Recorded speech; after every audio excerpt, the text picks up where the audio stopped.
நடப்பாண்டில் நடைபெறவுள்ள ஆசிய கோப்பை T20 டோர்னமெண்ட் ஆனது வருகிற செப்டம்பர் மாதம் 5ஆம் தேதி முதல் தொடங்க உள்ளதாக சமீபத்தில் தகவல் தெரிவிக்கப்பட்டது. குறிப்பாக இந்தியாவில் நடத்தப்பட திட்டமிடப்பட்டிருந்த இந்த ஆசிய கோப்பை டோர்னமெண்ட் ஆனது பகல்காம் தாக்குதல் காரணமாக இந்தியா பாகிஸ்தான் இடையே பிரச்சனையானது ஏற்பட்ட பட்சத்தில் இதனால் பாகிஸ்தானை இந்தியாவில் அனுமதிக்க முடியாது என்று இந்த டோர்னமெண்ட் ஆனது பொதுவான மைதானமாக துபாயில் வைத்து நடைபெற உள்ளதாக தெரிவிக்கப்பட்டது. குறிப்பாக இந்தியா பங்களாதேஷ் என்று விளையாடுவதற்கும் கூட இந்திய அரசாங்கமானது தற்போது அனுமதியை மறுத்து வருகிறது. இதன்படி இந்திய பிளேயர்கள் உட்பட BCCI வட்டாரத்தில் பணியாற்றக்கூடிய யாருமே பங்களாதேஷ் செல்லக்கூடாது என்ற சூழலானது தற்போது நிலவுகிறது. இந்த நிலையில் வெளியான ஒரு முக்கியமான விஷயம் என்னவென்றால் இந்த ஆசிய கோப்பையை நடத்துவது குறித்து பேச்சுவார்த்தை நடத்தும் ஆலோசனை கூட்டமானது வருகிற ஜூலை 24ஆம் தேதி பங்களாதேஷின் தலைநகரமான டாக்காவில் வைத்து நடைபெற உள்ளதாக திட்டமிடப்பட்டுள்ளது.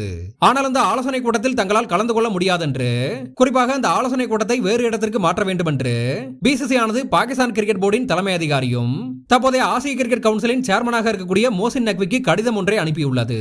எனினும் கூட டாக்காவில் வைத்துதான் ஆலோசனை கூட்டம் நடத்தப்பட வேண்டும் என்று மோசின் நக்வி பிடிவாதமாக உள்ளாராம். ஆனால் உங்கள் பிடிவாதத்தை நீங்களே வைத்துக் கொள்ளுங்கள், நாங்கள் எங்கள் வேலையை பார்க்கிறோம் என்று இந்த ஆலோசனை கூட்டத்தை டாக்காவிலிருந்து வேறு இடத்திற்கு மாற்றவில்லை என்றால் இந்த ஆசிய கோப்பை டோர்னமெண்டில் தங்களால் பங்கேற்க முடியாது என்று BCCI புறக்கணிக்கப் போவதாக கூறப்படுகிறது. இதனால் வருகிற 24ஆம் தேதி என்ன நடக்கும் என்பதை பொறுத்திருந்து பார்க்க வேண்டும்.